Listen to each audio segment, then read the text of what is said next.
Anxious with anticipation, we see 3 boys ready to enter the building.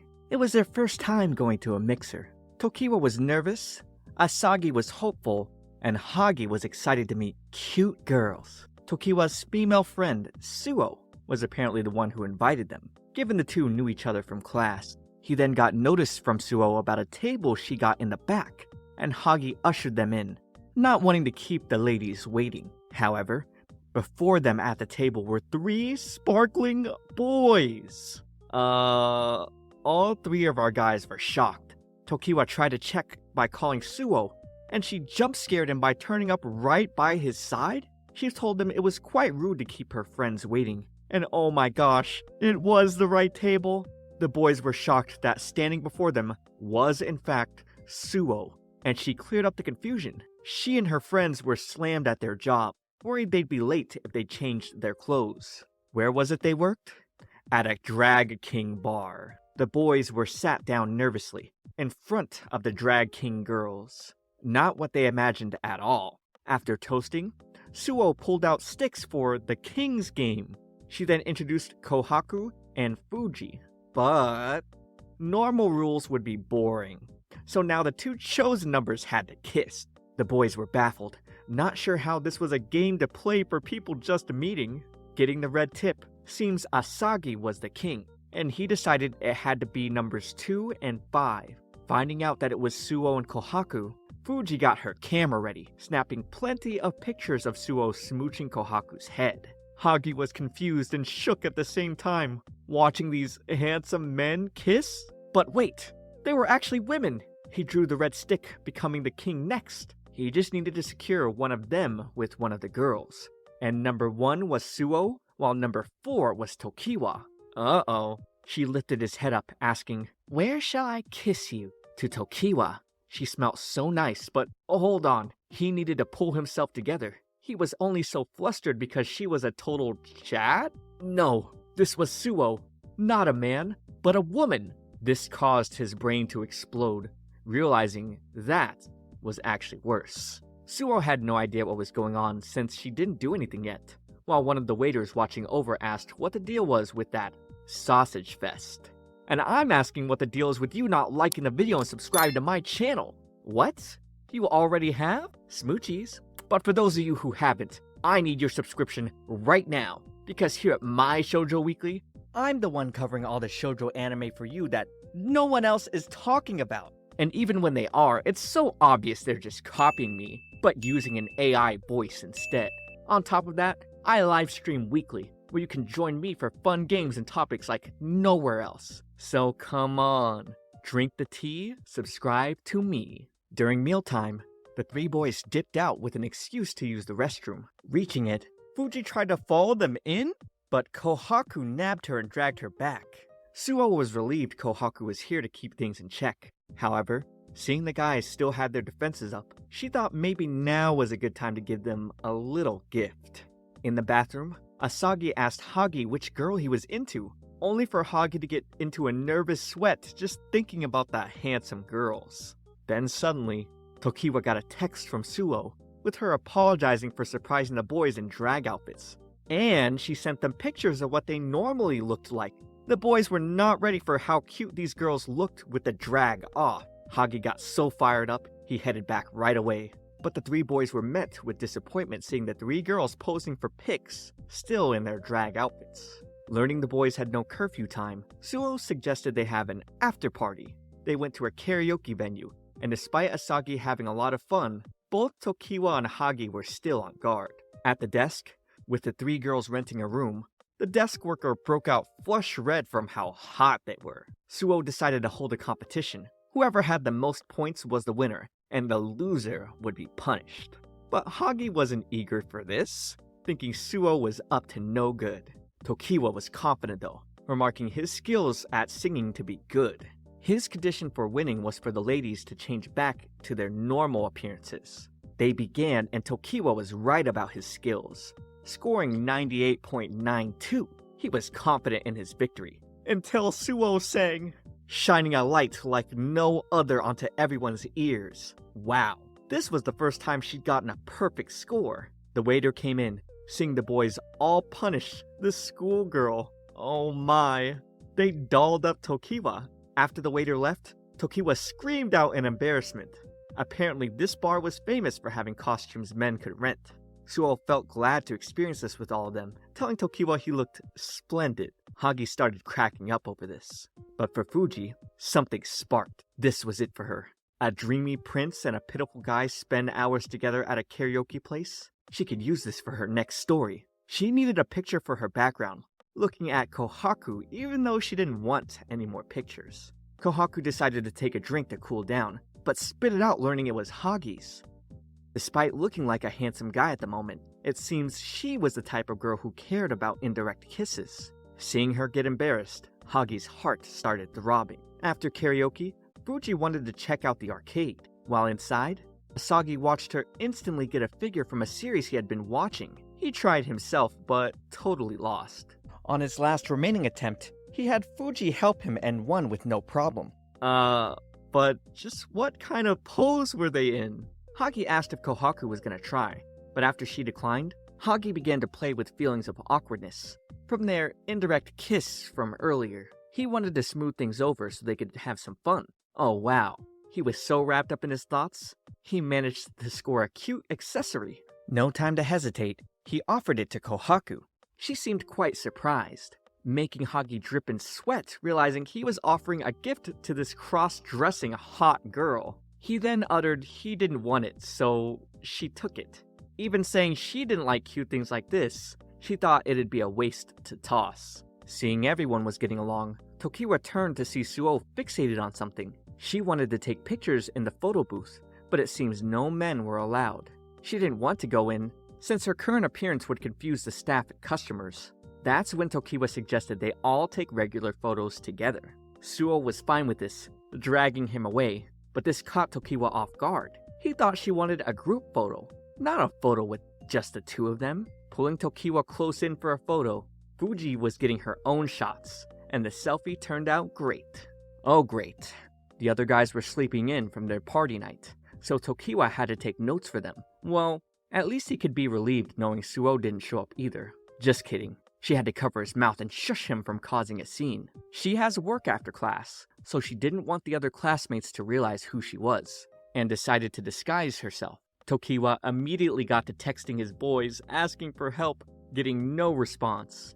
With class beginning, he forgot his handout, so Suo offered hers. She got a little too close though. So close in fact, Tokiwa couldn't concentrate at all. With Suo turning their work in, the two girls sitting behind them wanted a quick word with Tokiwa.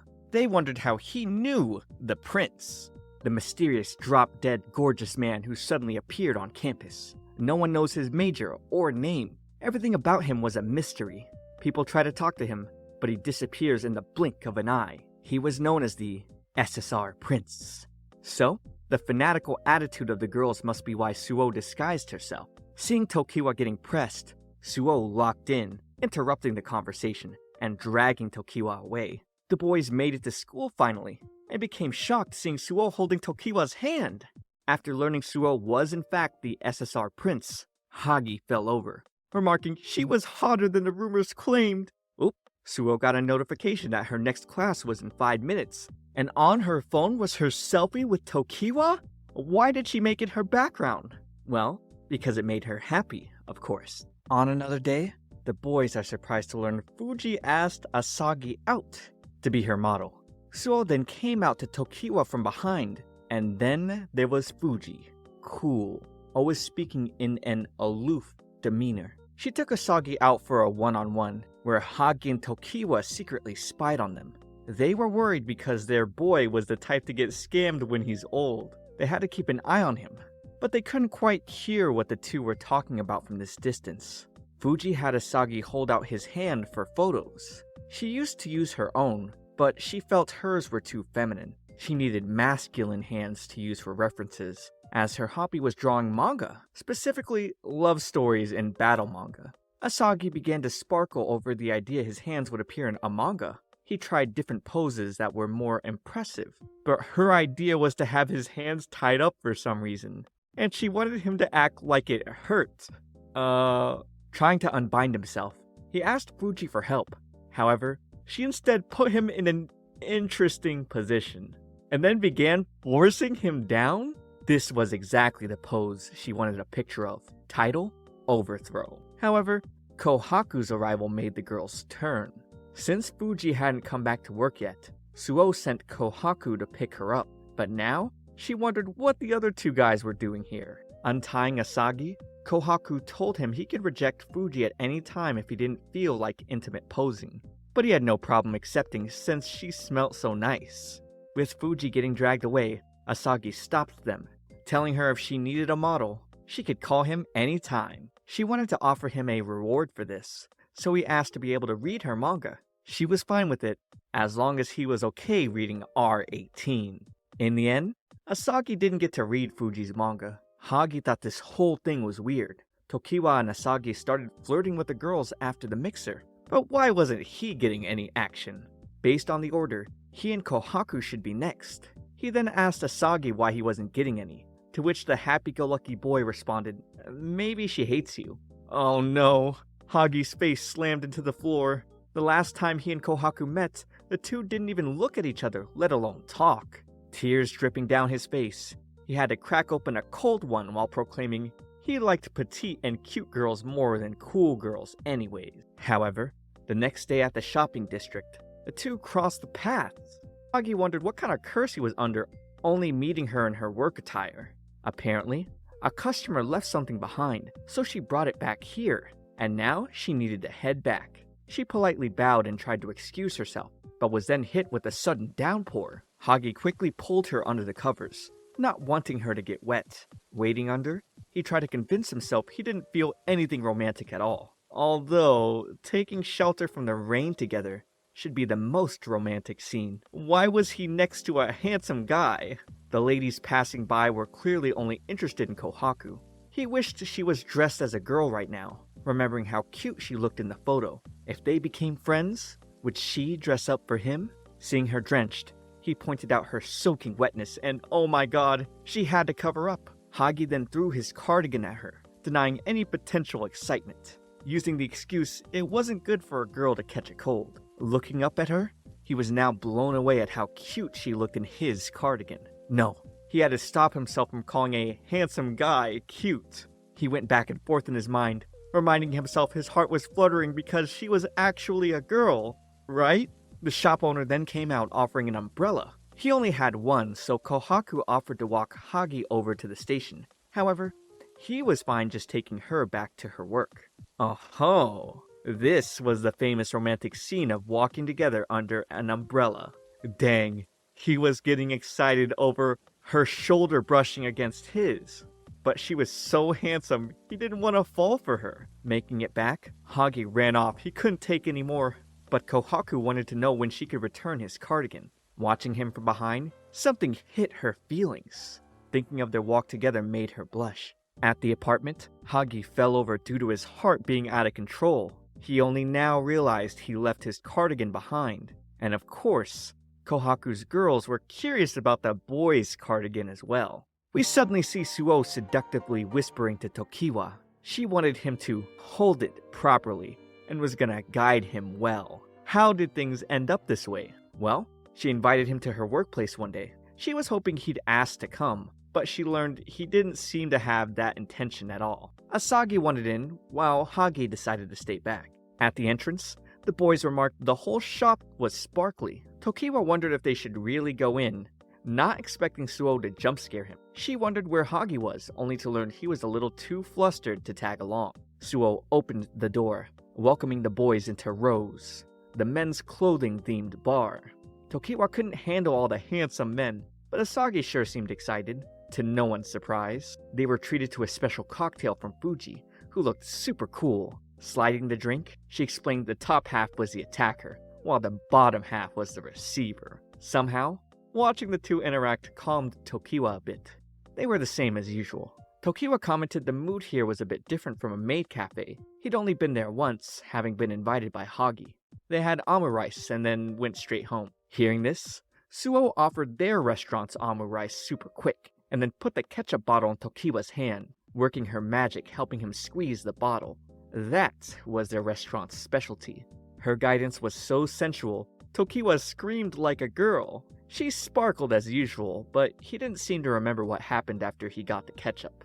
Tokiwa then stared at the omu rice that read, "Cute." He wondered what this was all about.